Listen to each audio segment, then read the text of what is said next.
Bom dia a todos. Quero agradecer imensamente a presença da senadora Soraya aqui, candidata a presidente da República pelo União. Essa é uma ação da Associação Nacional dos Delegados da Polícia Federal e da Federação dos Delegados de Polícia Federal, aqui representando a doutora Viviane da Rosa, também, que faz parte também da nossa diretoria da DPF e representando a FENADEPOL. A DPF, desde que houve o registro das candidaturas, a DPF convidou todos os candidatos a presidente, inclusive o atual presidente, para esse diálogo, que nós chamamos de diálogo com presidenciáveis, visando exatamente trazer, discutir ideias, mostrar as nossas demandas para a Polícia Federal, da categoria, para a segurança pública, de forma partidária, né? A associação, assim como deve ser também a Polícia Federal, ela é uma entidade apartidária e que o que nós queremos aqui é debater ideias para o próximo presidente da República, né? Para que o próximo ou a próxima presidente da República possa efetivamente aplicar, né? E conhecer também um pouquinho da nossa realidade da Polícia Federal e dos delegados de polícia. De forma bem breve, senadora, o ponto principal para nós é a questão de que a Polícia Federal ela possa trabalhar blindada de qualquer tipo de questionamento sobre possíveis ingerências, possíveis interferências. E é por isso que, desde 2009, que a entidade, através de uma PEC no Congresso Nacional, ela vem lutando pela autonomia da Polícia Federal. Uma autonomia que pode ser feita de várias formas. Nós temos, por exemplo, o mandato para diretor-geral, que é uma forma de autonomia, que, mais do que proteger a Polícia Federal, e que protege realmente, mas protege o próprio governante, porque, sendo um mandato, o próprio governante vai evitar que haja ingerências externas, né, solicitações externas, né, pressões externas. Então, o formato, tudo isso a gente pode discutir, tudo isso pode ser formulado, mas é importante, já existem PECs no Congresso Nacional para a questão do mandato. Nós temos também um outro ponto que é fácil, basta ter a vontade do presidente da República ou da presidente da República, que é a questão das nomeações do segundo escalão, dos superintendentes, dos demais diretores da Polícia Federal. Hoje, todos esse segundo escalão da Polícia Federal, ele precisa de uma aprovação política da Casa Civil ou do Ministério da Justiça, a depender do cargo. E isso é muito ruim. Nós já tivemos situações em vários, e isso aqui não é de um governo ou de outro, mas já tivemos situações em que houve, sim, né, o veto de um nome, e isso é muito ruim. Então, e para isso basta um decreto do presidente da República dizendo que o diretor-geral tem a competência para nomear os cargos de superintendente, de os diretores. Isso é muito importante para nós, né? Isso blinda também o próprio governo. Então, são medidas que são possíveis, né? E é isso que a associação defende. Um outro ponto que nós defendemos muito é na importância do concurso público, senadora. Nós temos hoje 15 mil vagas na Polícia Federal, sendo que somente 12 mil estão preenchidas. Temos uma lacuna importante, e veja que 15 mil homens, 15 mil policiais, é um quantitativo muito pequeno ainda, perto da grandeza da Polícia Federal. Hoje, se pegar as polícias civis, polícias militares, tem um número dos estados, cada uma delas tem um número muito maior do que a Polícia Federal, que abrange uma extensão territorial gigante. Então, é importante que o concurso público seja feito. A nossa sugestão é que seja feita uma lei de iniciativa do Poder Executivo, do Presidente da República, criando um gatilho para que, quando houver 5% de vagas na Polícia Federal, automaticamente você tenha que criar um concurso. Porque isso sim vai conseguir fazer com que a gente tenha, né, essa adequação.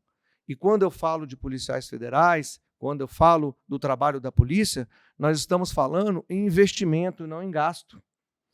Porque são 43 bilhões todos os anos, senadora, que a Polícia Federal traz com o seu trabalho, seja em apreensões, seja evitando prejuízo. O orçamento da Polícia Federal é de 8 bilhões. Isso quer dizer que nós temos um superávit, digamos assim, né, enorme do trabalho que a Polícia Federal faz e do gasto que ela tem, do que ela traz. Então, é preciso realmente investir. E é fato, né, finalizando aqui para passar para a senadora, é fato também que nós tivemos muitas perdas, né? Perdas financeiras, né? Perdas de direitos com a reforma da Previdência. Não sei se a senadora sabe, mas hoje, se um policial federal morre, mesmo em serviço, em grande parte dos casos, a família fica desamparada, não recebe a pensão integral. Isso é um absurdo, né? O policial ele faz um juramento, né, de sacrifício da própria vida, se assim for necessário, e ele sai de casa e não sabe se volta. E se ele não voltar, a família, na maioria dos casos, fica desamparada. Então, isso é realmente uma situação, e isso mostra a diferença do que é ser um policial, da importância de se valorizar um policial. E aqui, sem querer polemizar, mas eu faço questão de aqui homenagear o nosso colega delegado Roberto, que faleceu, né, atuando em defesa da sociedade, em defesa do cidadão. Então, ainda estamos em choque por conta dessa situação triste, né? E é por isso que é preciso, sim, que a gente possa valorizar cada vez mais o policial. E esses direitos todos que nós perdemos na reforma da Previdência é nossa demanda, sim, de que a gente possa contar com o presidente para que a gente possa rever isso. O policial federal, ele tem, sim, uma aposentadoria diferenciada, porque a situação dele é diferenciada. A senadora, a Polícia Federal talvez seja um dos órgãos, e as polícias como um todo, com o maior número de suicídios, com o maior número de licenças para tratamento de distúrbios psicológicos. E isso em razão dessa situação. São os colegas que estão no meio da Amazônia, trabalhando diuturnamente nesse combate a diversos crimes nas nossas fronteiras, em situações precárias. Então, é por isso que é preciso. E nós não temos, senador, e aí vem o outro ponto, nós não temos, nós temos o nosso subsídio. Nós não temos auxílios, nós não temos bônus de produtividade, nós não temos honorários de sucumbência, nós temos o nosso salário. Então, é por isso que nós precisamos, sim, e temos dedicação exclusiva, precisamos, sim, ter uma recomposição, né? Isso é fato, nós temos umas perdas. Comparado, e aí nós vamos falar da carreira de delegado, nós temos que fazer um comparativo com as outras carreiras jurídicas. A carreira de delegado é uma carreira também jurídica, e nós temos que fazer esse comparativo. E hoje a carreira de delegado é a carreira menos atrativa do serviço público. Menos atrativa. Porque todas as outras têm uma série de benefícios que nós não temos. Então, é por isso. E o que acarreta ser uma carreira menos atrativa? É que nós vamos ter o quê? Uma diminuição na qualidade, óbvio. Porque você tem o concurso, a sua qualidade também é pela atratividade. E você vai perdendo isso, e só quem vai perder é a própria sociedade. Já temos colegas hoje saindo para outros cargos, né, por conta da defasagem e das condições que nós temos hoje, com todas essas perdas de direitos. Então, é importante que temos. Há delegados da Polícia Civil, e aí não há nenhum desmerecimento, muito pelo contrário, está certo, mas em vários estados que já ganham mais com a Polícia Federal, que sempre foi a polícia, né, de excelência. Então, isso deixa a carreira menos atrativa. Então, é por isso que nós estamos trazendo. Eu agradeço imensamente, mais uma vez aqui, né, por ser a primeira candidata a presidente a vir aqui na associação, né, dos delegados de Polícia Federal para trazer, para debater ideias, para trazer, ouvir as nossas demandas e trazer também as suas ideias, a sua proposta. Então, doutor, é isso que eu ia pedir até para o senhor. Nós vamos, as perguntas no final, que nós estamos fazendo a gravação, aí no final, depois quem precisar conversar com a senadora, a gente faz. Mas nesse momento, por conta da gravação, a gente deixa para o final. Quero agradecer a presença de todos aqui no nosso auditório, na nossa casa, né, doutor Moscardi aqui, que faz parte da segurança. Então, eu passo então para a senadora para que ela possa, então, fazer as suas colocações. Bom dia a todos. Eu quero começar aqui cumprimentando o presidente da Associação de Delegados da Polícia Federal, também a doutora Viviane, representando as mulheres aqui, cumprimentando o meu delegado Moscardi, que está chefiando a minha segurança e todos os agentes. Muito obrigada, Moscardi, pelo trabalho. Cumprimentando toda a imprensa, sempre muito importante para cobrir fazer a cobertura das informações do nosso país. Lembrando também que foi a imprensa que nos municiou com dados durante a Covid-19. O trabalho que vocês fizeram foi de extrema importância para todos nós e nos ajudou a balizar as medidas que foram tomadas, pelo menos em relação ao poder do qual eu faço parte, que é o Poder Legislativo.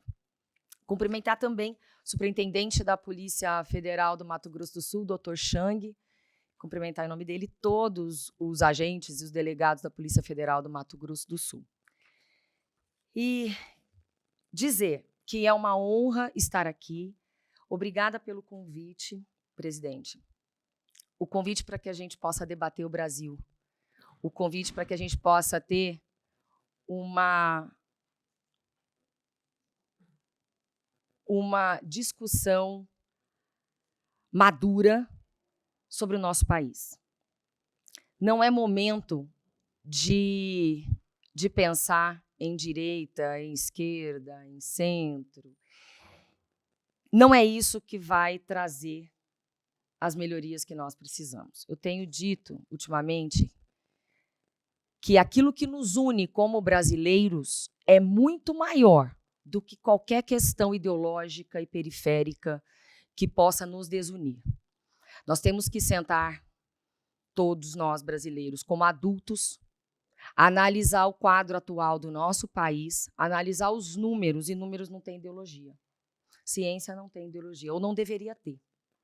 Então, por isso que eu começo aqui agradecendo pela oportunidade de passar a minha mensagem, como eu vejo o Brasil, como a gente pensa o Brasil, como União Brasil vê o Brasil, e chamar as pessoas, chamar todos vocês para uma discussão madura e adulta acerca do que queremos e para onde vamos. Principalmente porque esses conceitos, delegado, de direita e de esquerda, eu vejo hoje que estão muito maculados. Esses conceitos, sabe, às vezes um político se diz de direita, mas ele não tem atitude de direita. E aí o outro se diz de esquerda, mas também age de outra forma. Os conceitos estão vagos aqui no país. Mas algo que nos une é o respeito às instituições, é algo que todos dizem que respeitam, e principalmente a situação econômica do nosso país. Eu quero discorrer só um pouquinho sobre essa questão para a gente poder entrar na pauta específica da segurança pública e da Polícia Federal. Nós entendemos que quando a economia vai bem, tudo vai bem. Não dá para você cuidar das pessoas se você não cuida das contas. É impossível. O problema econômico hoje no país interessa a todos os brasileiros. Interessa a você que é de direita, que é de esquerda e que é de centro. Desculpa repetir esse tipo de coisa, mas é que a gente vai ter que repetir porque as pessoas não estão entendendo a gravidade do momento que vivemos. se nós não nos unirmos em cima de uma pauta comum, de uma pauta que interessa a todos, nós vamos daqui 4 anos, neste mesmo local, na mesma associação, estar discutindo e cobrando as mesmas coisas. E nada andou. Então, está na hora de sermos sérios naquilo sobre o que estamos conversando, sobre o que estamos discutindo. E, acima de tudo, gente, chega de briga e de confusão. Nós queremos paz e queremos união. Queremos alguém que cuide deste país e que cuide das pessoas deste país. Quando a gente fala em investimento na segurança pública, investimento na Polícia Federal, na estrutura, investimento nas pessoas, eu preciso de recurso. Para arrumar essa casa na situação que está, a primeira coisa que todos nós temos que ter consciência é que precisamos fazer a mãe de todas as reformas, que é a reforma tributária. Mas qual das reformas tributárias nós temos que fazer?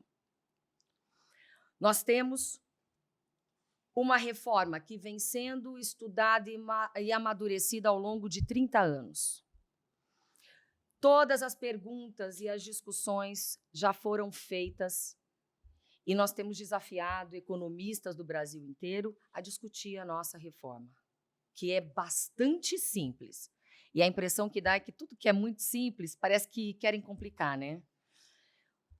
Nosso sistema tributário é complicado, o que nós vamos fazer é simplificar ele.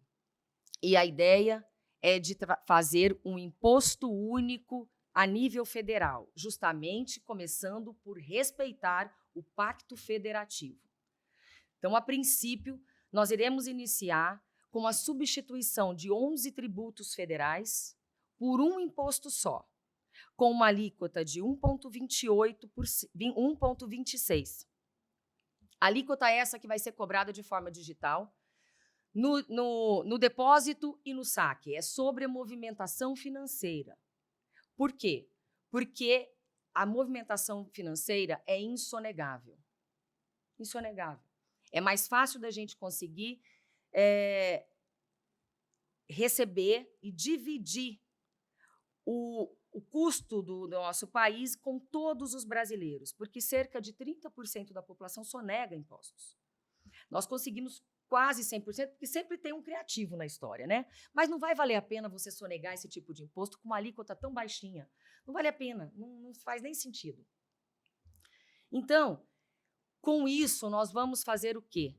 Aquecer a nossa economia, diminuir a inflação. E por quê? Porque quem ganha até 5 salários mínimos, nesta nossa proposta, ficará isento de contribuição previdenciária, que é o INSS, e também do imposto de renda. Com isso, vai sobrar mais dinheiro no bolso do brasileiro. Aqueles descontos não acontecerão mais. Perdão.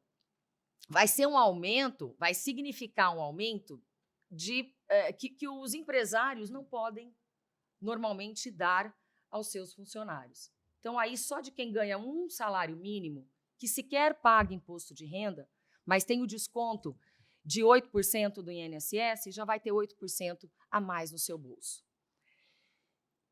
Estou falando de economia primeiro para dizer como é que nós vamos conseguir financiar tudo. Por quê? Porque a gente está percebendo cortes e contingenciamentos no orçamento, correto? Tudo quando vocês pedem, por que não podemos completar o efetivo de vocês com um déficit de 3 mil homens e mulheres? Porque não tem recurso. Toda a resposta é nisso. Então, eu tenho dito, parafraseando um assessor de um ex-presidente dos Estados Unidos, que perguntavam para ele o seguinte: qual é o problema da educação? E eles dizem o seguinte: é a economia. Qual é o problema da saúde? É a economia. Qual é o problema da segurança pública? É a economia. Então, a gente tem que partir da economia para a gente poder cuidar das pessoas. E aí, fiz esse breve relato para poder entrar na pauta de vocês. Porque não tem como prometer melhorias e melhorias, eu não sei de onde vai sair. Né? Tem que trazer o problema, mas tem que trazer a solução.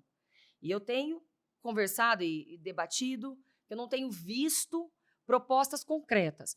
Eu vou fazer uma reforma tributária. Qual é a reforma tributária que você propõe? E muitas reformas por aí estão caminhando. Nós temos reformas caminhando no Congresso Nacional, mas com muitos problemas ainda, inclusive de interferência no Pacto Federativo, coisas que não tem como avançar e que não são simples. E só para deixar muito claro aqui, por conta do nível que vocês compreendem bem esse debate, muita gente confunde a nossa proposta com a CPMF, a antiga CPMF. Então, eu já vou, de cara, tirar isso aqui da nossa conversa para que isso não atrapalhe. CPMF foi um imposto a mais, o nosso não. O nosso são 11 tributos a menos por um imposto só. E a CPMF era apenas provisória e ficou por 11 anos. Mas ela deu certo do ponto de vista da forma de arrecadar. Então, nós temos um case de sucesso, tá? Inovador, porque é um imposto digital, insonegável, que ninguém escapou dele, mas com uma alíquota baixa. Também naquela época era só para financiar a saúde, ajudou, tal, mas não é isso, não se trata disso. E o que nós temos aqui é algo que você também não precisa declarar, correto? Não é declaratório, o que já desburocratiza muito. E, além de tudo, é moderno. Nós não estamos mais no mundo analógico, nós estamos no mundo digital. Não adianta querer fugir disso. Então, nós temos uma proposta para o Brasil. E aí, a deixa que eu gostaria aqui é que os próximos convidados, todos estão convidados, todos os candidatos, que eles tragam uma proposta concreta e se disponham a debater.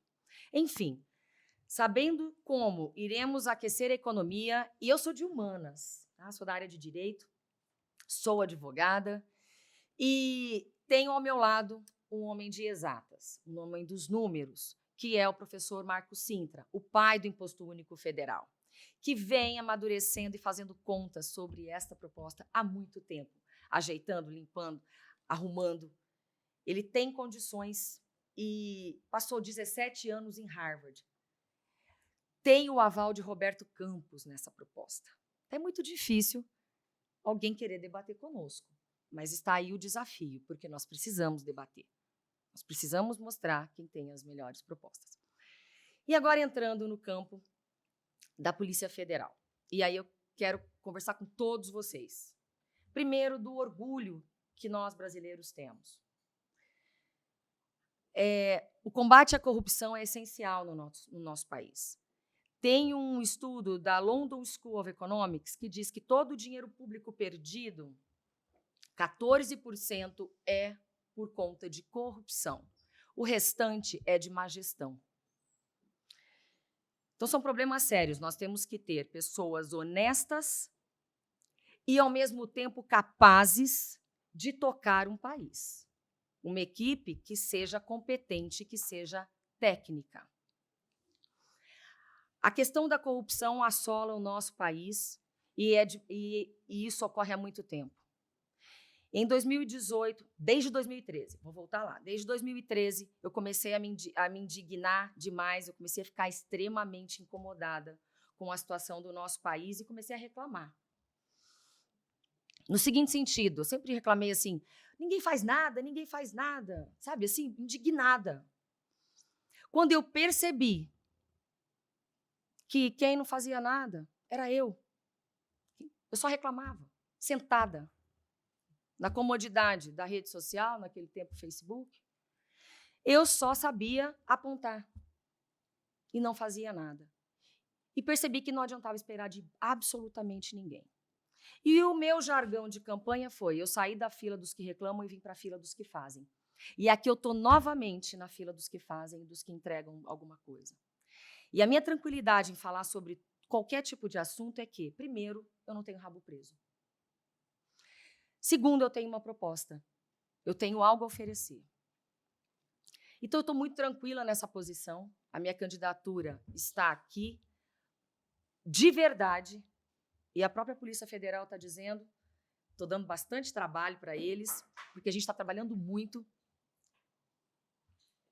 E aí vem, eu me revoltei contra a corrupção sistêmica e endêmica que assolou esse país. e me orgulhei muito da Polícia Federal. A Polícia Federal, todo dia de manhã, quando estava numa operação, era o agente de origem oriental, que deixou todo mundo doido aqui, todo mundo ficou apaixonado pela Polícia Federal, todo dia uma notícia nova, e a gente ali, ó, numa alegria sem fim, vendo que a coisa estava andando. E aí a gente vê, pesquisando e analisando, olhando como tudo se deu posteriormente, delegados, agentes sendo perseguidos por conta do seu trabalho. Promotores de justiça, juízes. E aqui, eu como advogada, conheço que pode ter tido falha numa coisa ali, pode ter tido exagero em outra questão, mas foram muitas condenações, foram muitos inquéritos e foi muita devolução de dinheiro. Então, parabéns para a Polícia Federal. Parabéns para a Polícia Federal. Nós precisamos dessa Polícia Federal forte e independente, com autonomia financeira e com autonomia de seus membros.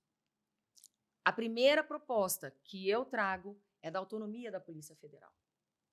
Alguns detalhes, isso aí nós discutiremos depois. Mas, em primeiro lugar, essa autonomia e mandato para o diretor-geral da Polícia Federal. Eu propus, primeiramente, mas foi da minha cabeça, foi dali do senso comum de toda a equipe, mandato de 2 anos, atenção, não coincidente com o mandato da presidente da República, delegado. Não pode coincidir. E aí o Mosca já puxou a sardinha para o lado dele e pediu 3 anos. Nós vamos pensar. Mas vocês merecem ter autonomia para trabalhar. A segurança de trabalhar sem qualquer interferência, porque a Polícia Federal é um órgão de Estado e não de um governo. Vocês têm que estar independentes, apartidários e fazer o trabalho de vocês. Só isso. É pedir muito?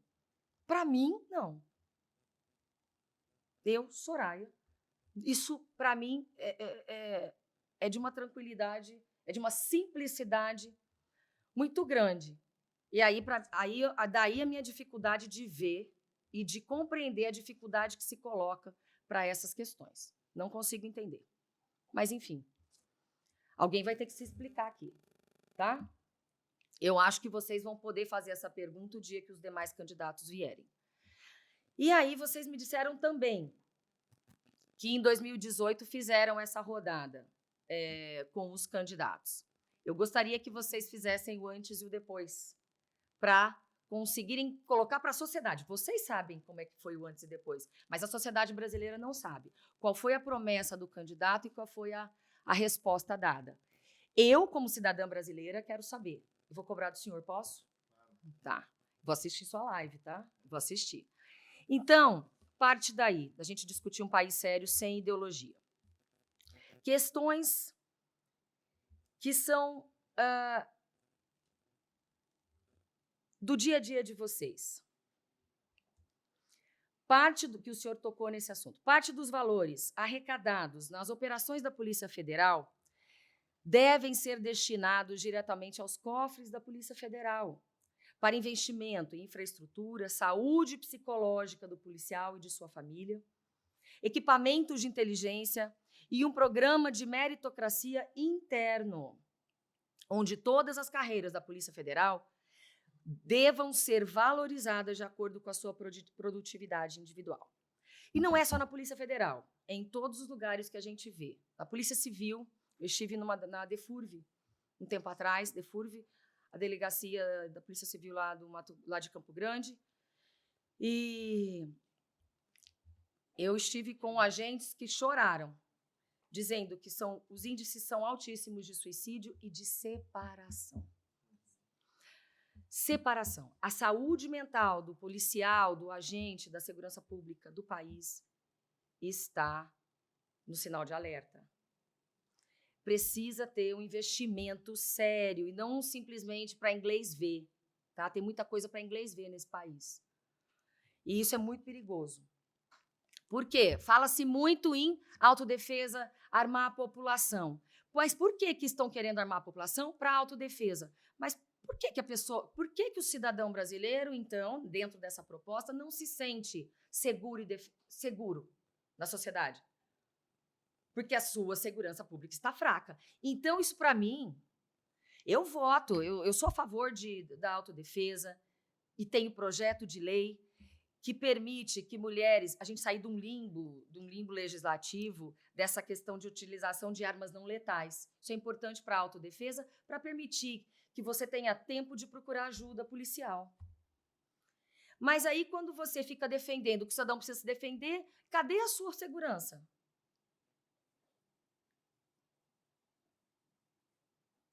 Fortaleça a sua segurança para que os seus cidadãos se sintam literalmente fortalecidos. Perdão, fiquei longe aqui, né?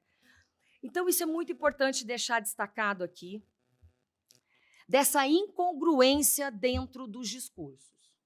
Quando falarem que o cidadão não se sente seguro dentro da sociedade brasileira, é porque a sua segurança está defasada. Vamos lá. Autonomia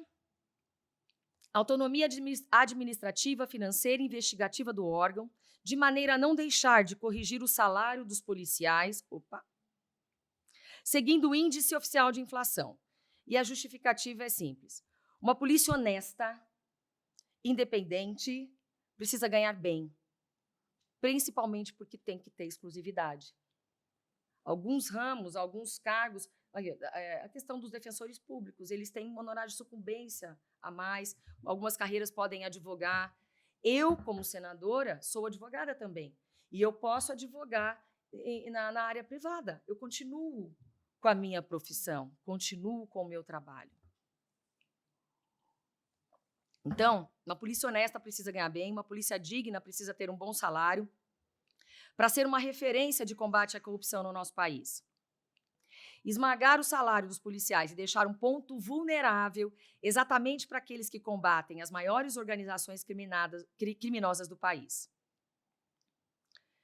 Quando nós falamos de autonomia, é importante destacar aqui a necessidade de valorizar todas as carreiras, do agente ao delegado ou a delegada, da agente à delegada, porque a PF precisa trabalhar como um time, ninguém faz nada sozinho. Então, nós estamos aqui na Associação de Delegados, mas nós estamos falando com todos os agentes, não só da Polícia Federal, eu me sinto falando com todos os agentes da segurança pública.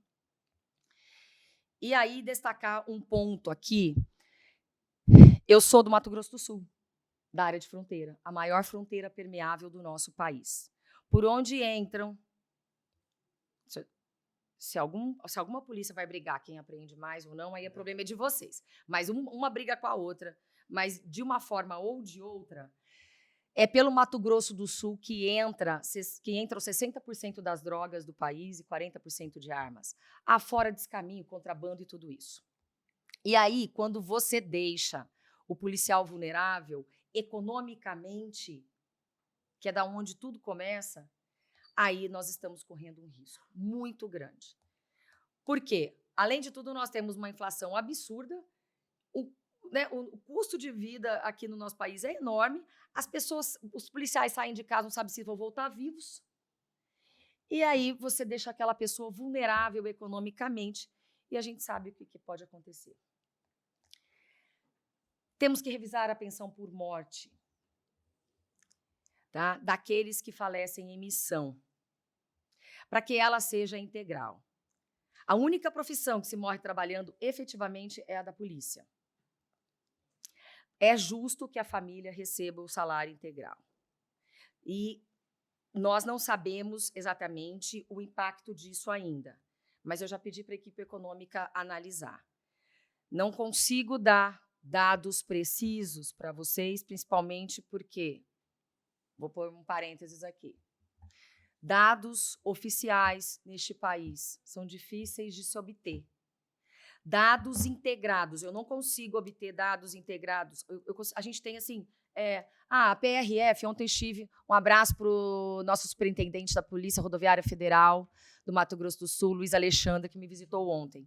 E eu pedi para ele me atualizar na apreensão de drogas e armas e tudo que acontece no Mato Grosso do Sul, e ele falou, olha, Soraya, eu tenho aqui da PRF, tanto de maconha, tanto de cocaína, e porque nós somos vizinhos do Paraguai, que é o maior produtor de maconha, tá?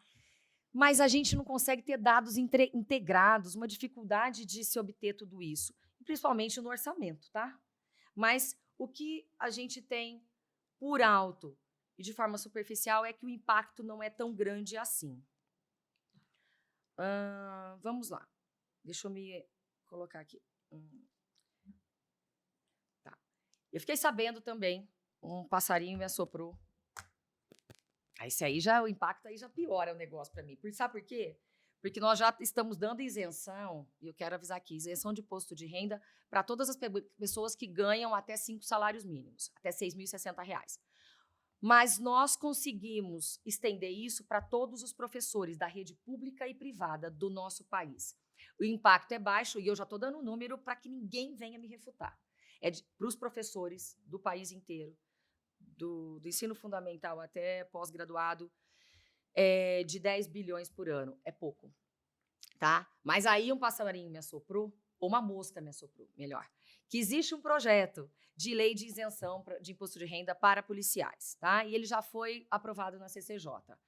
Então, eu quero assumir o compromisso aqui de analisar com maior profundidade disso e tratar com vocês mais tarde, até antes da eleição, para vocês decidirem com mais tranquilidade sobre esse tema. Tá? Apoiar o retorno das grandes operações.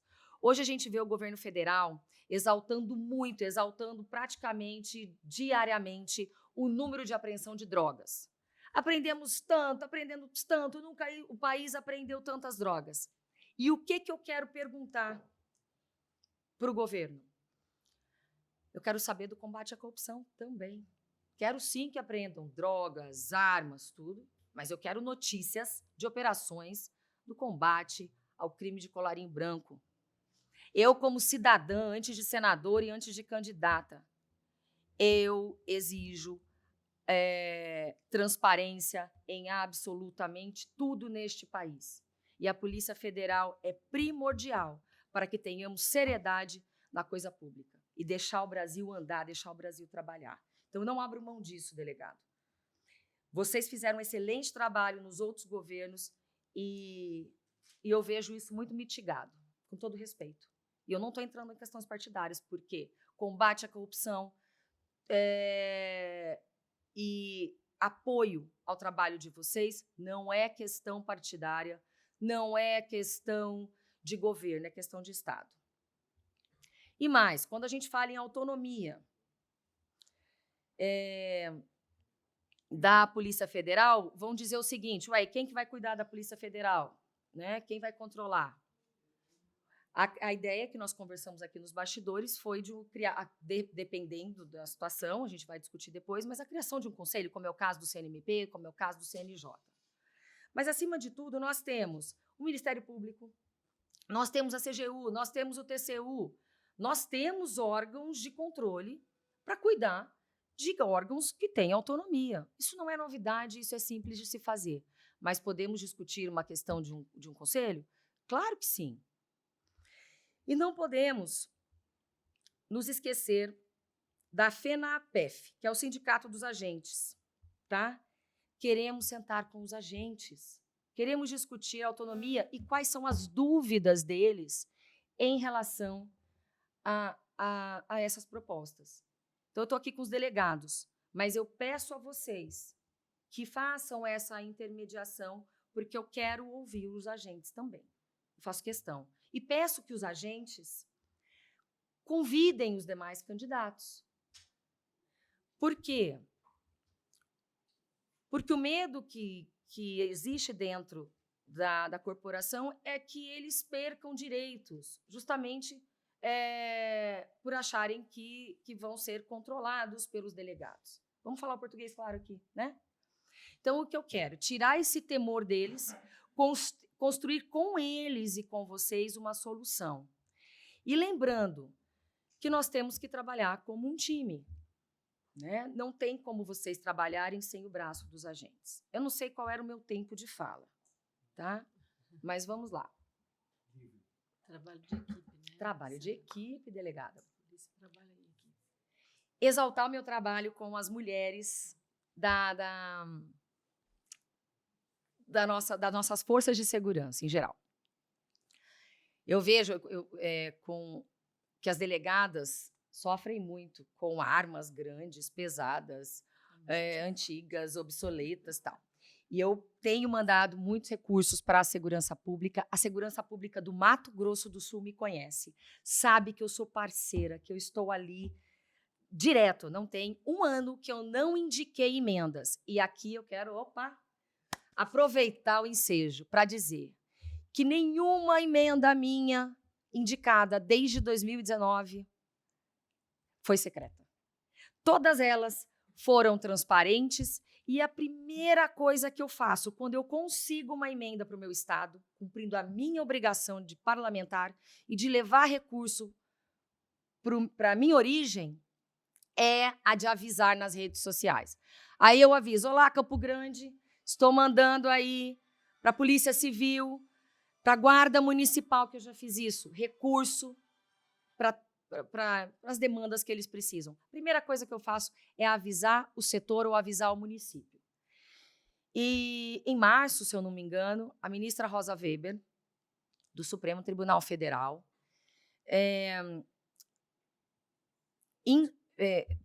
requisitou ao presidente Rodrigo Pacheco que enviassem todas as emendas dos senadores. Eu fui uma das primeiras a enviar, com data, para qual município foi, vindo de qual ministério, qual é o convênio ou qual é a proposta e o valor. Isso eu publiquei lá atrás. Então, eu quero dizer aqui para a imprensa, para todos vocês que estão aqui fazendo essa cobertura, podem ir em março, podem buscar na minha rede social. Eu vou dar trabalho nisso, viu? Porque eu tenho vídeos e vídeos e vídeos e vídeos falando das emendas. Se alguém faz do orçamento brasileiro e de rubricas de emenda individual, de emenda de relator, de emenda de bancada, de emenda de comissão, algo secreto, são eles que têm que responder. Portanto, ontem eu tive que rebater fake news sobre esse aspecto, porém eu tenho explicações e tenho provas sobre tudo e já está disponibilizado toda a documentação, inclusive com os convênios para que as pessoas acompanhem. Então, eu estou muito tranquila nesse aspecto. E aí, bom, tenho mandado para as... Já foram... Eu não lembro o valor, porque, graças a Deus, eu trabalho muito e tenho conseguido mandar muito recurso para o meu estado. E mandei um recurso para aquisição de armas da marca Glock para as delegadas da Polícia Civil do Mato Grosso do Sul. Uma arma mais leve, mais fácil de manusear, segura. E aí vai um abraço para a delegada Medina, para a delegada Angélica e para todas as delegadas lá do Mato Grosso do Sul que merecem nosso respeito. São mulheres que exercem um trabalho maravilhoso e essa carreira é muito difícil para as mulheres, muito mais difícil. Então, eu acredito que eu tenha explanado quase tudo, se não foi tudo, mas eu quero abrir para as perguntas, delegado, e eu sei que o senhor tem perguntas. Então, agradecer pela oportunidade, antes de tudo, e estou à disposição para depois fazer minhas considerações. Obrigada.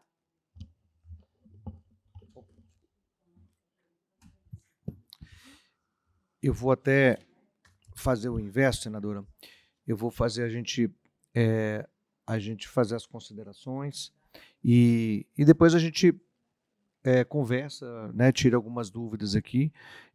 Eu queria só pontuar, senadora, sobre esse dado dos 14% dos recursos que saem por conta da corrupção, né, do estudo que a senadora falou. Além da fonte, e eu acho importante, como a senadora falou, de mostrar como se vai ter o recurso, porque a promessa tem que vir com uma possibilidade dela efetivamente ocorrer. Então, é importante ter o recurso. Então, além dessa sugestão, dessa ideia, desse plano que a senadora trouxe através desse estudo econômico, temos esses 14%. E aí que entra a Polícia Federal. Esse é um recurso que a Polícia Federal pode evitar que saia ou trazer de volta. E é isso que nós fazemos todos os dias, né, com o combate à corrupção. Nós trazemos recursos de volta. E é isso que é importante. A Polícia Federal, ela traz recursos para a educação. Ela traz recursos para a saúde, para o salário do professor. Porque quando eu trago de volta os recursos do combate à corrupção, quando eu evito a sangria de recursos para a corrupção, eu estou trazendo recursos para o país. A Polícia Federal, ela traz recursos para o país. Então, é por isso que aí entra aquilo que a senadora até comentou. Eu não sei por que não se enxerga isso.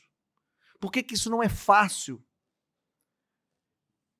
Nós não temos gasto, nós temos investimento com retorno garantido. Quando trazemos mais 3 mil policiais, que é hoje o número de vagas que nós temos, nós vamos trazer mais recursos, muito mais do que os gastos que nós temos para ter 3 mil policiais. Então, essa conta, ela fecha. Nós temos condições de ajudar muito mais o país, né? Sem contar, claro, eu estou aqui só olhando o lado financeiro. Nessa conta que nós fizemos aqui, é um estudo, a cada R$1 gasto na Polícia Federal, nós temos 5,3 reais que retornam ou que deixam de sair. Mas é claro, nós temos, eu acabei de vir de um congresso de direitos humanos, internacional de direitos humanos, é claro que nós temos uma série de competências muito tão importantes quanto, né, a questão do combate à corrupção, a questão do combate ao tráfico de drogas, porque nós temos ali crimes de pedofilia, nós temos o tráfico de pessoas, nós temos os crimes de redução à condição análoga a escravo. Então, nós temos uma gama de competências gigantescas que são importantes para a sociedade. Então, é por isso que a gente reitera. E essa autonomia, senadora, autonomia não é para os delegados, a autonomia é para a Polícia Federal.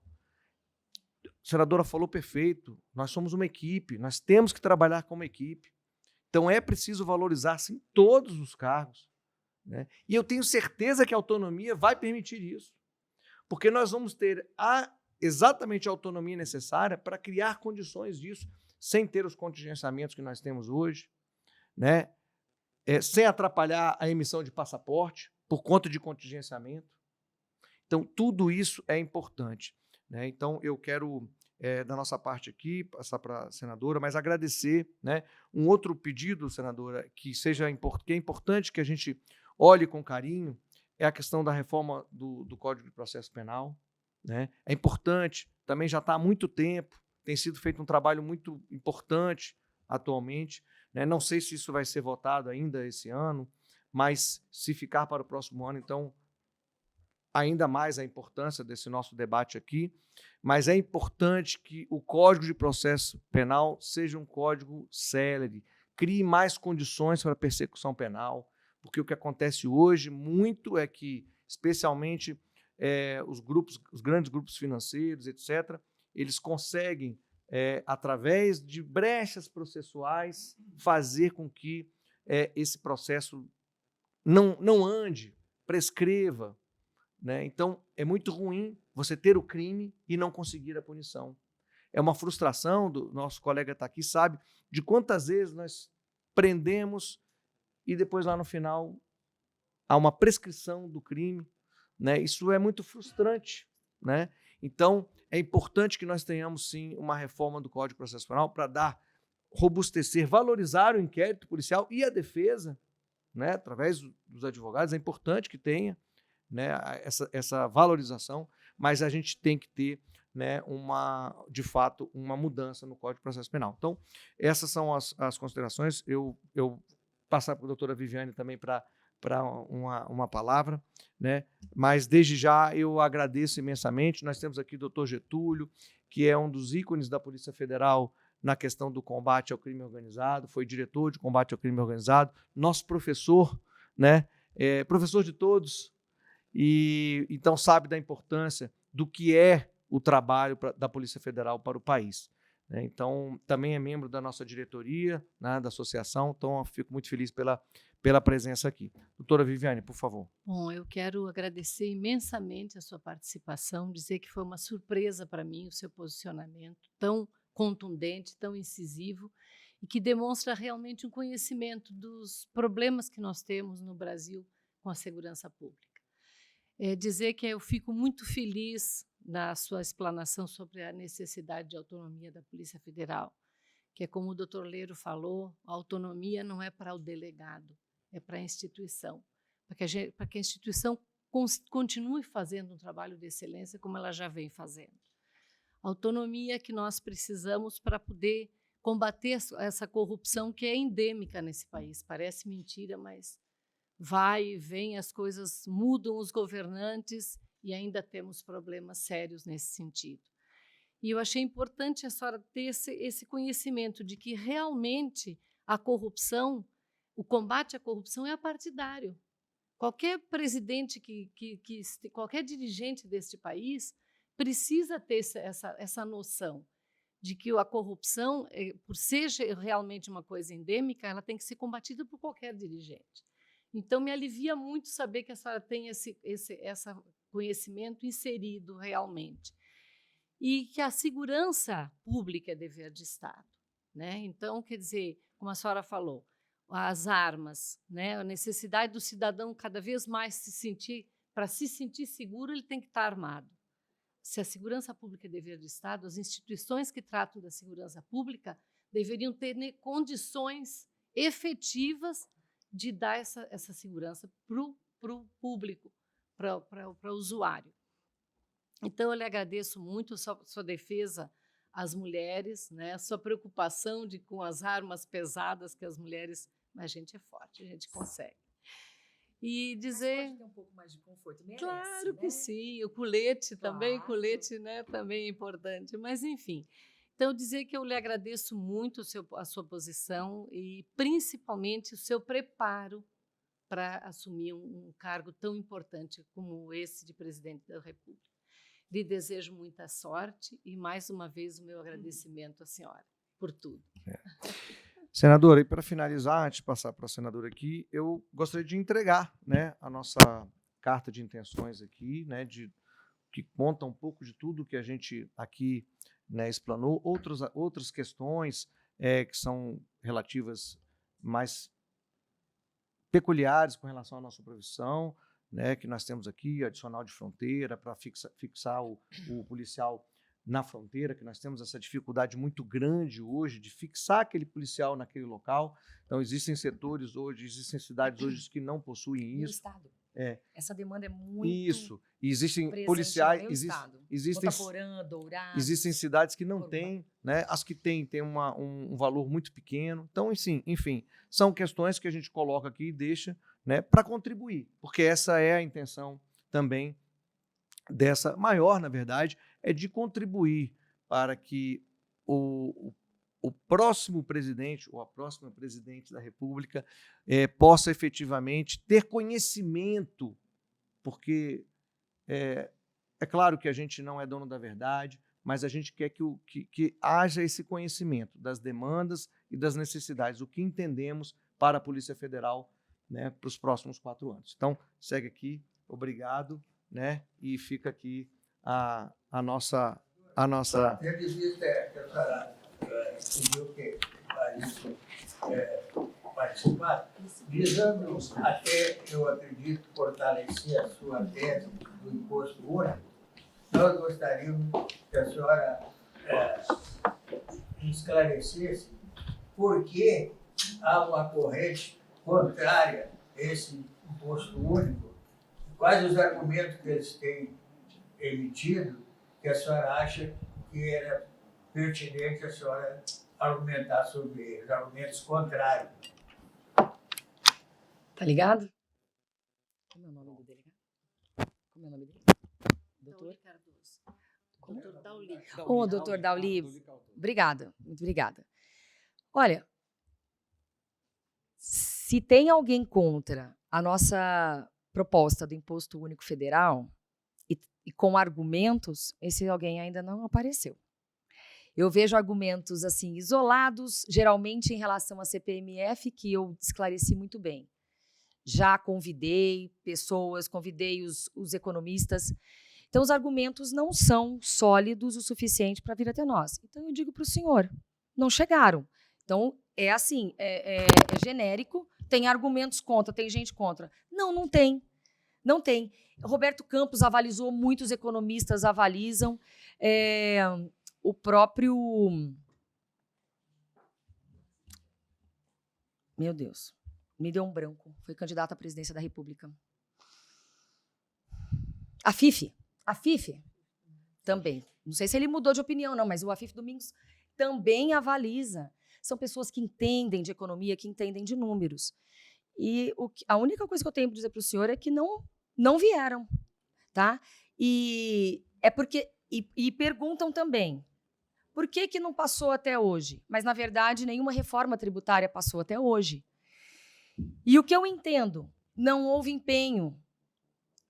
De repente, essa confusão, essa burocracia, essa falta de simplicidade não é interesse de alguns. Querem favorecer, de repente, lavagem de dinheiro? Não sei.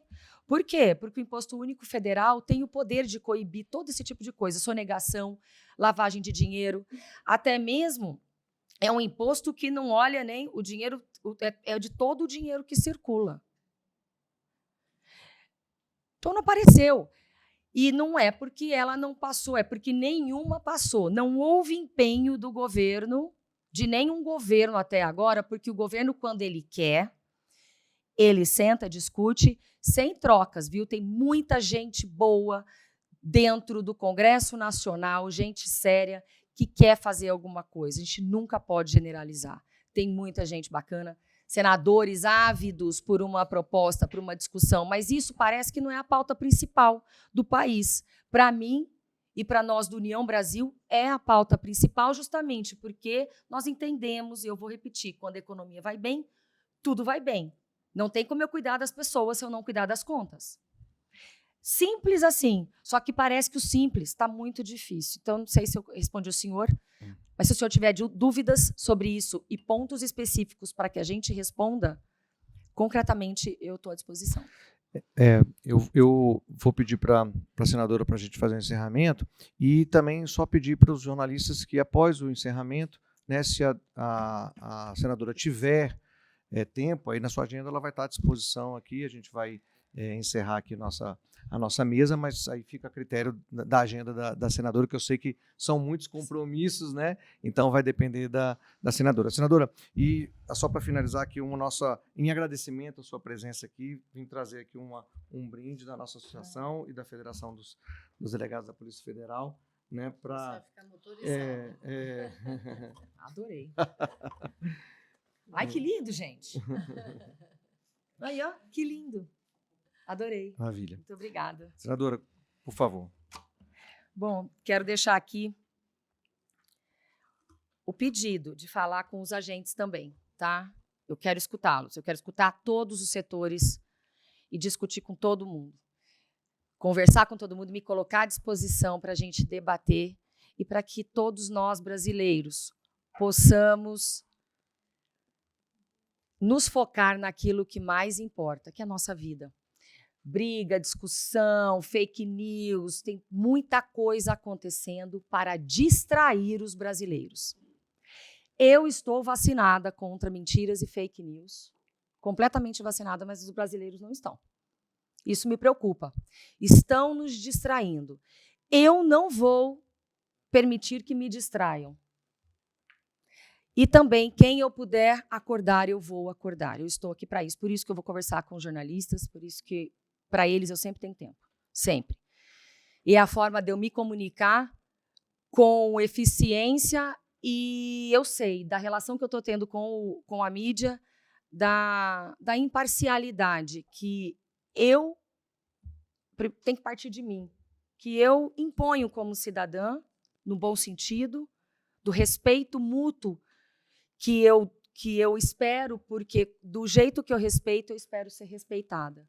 E o diálogo, a discussão de Brasil tem que ser feita com respeito, com urbanidade. Afinal de contas, eu acredito que eu vivo em uma democracia. Eu acredito. Então, isso, para mim, é fundamental. Vou cobrar do senhor novamente. Quero saber o antes e o depois. E quero saber o que os candidatos vão propor. Chega de briga e chega de confusão. O Brasil não tem tempo para as discussões.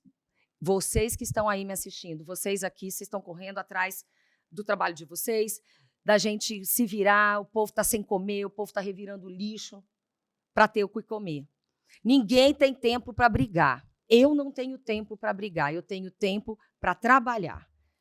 E é isso que eu quero trazer aqui. Chega de briga e confusão, o país precisa de paz e de união. Muito obrigada pela oportunidade e estarei sempre à disposição de vocês. Contem comigo. Obrigada.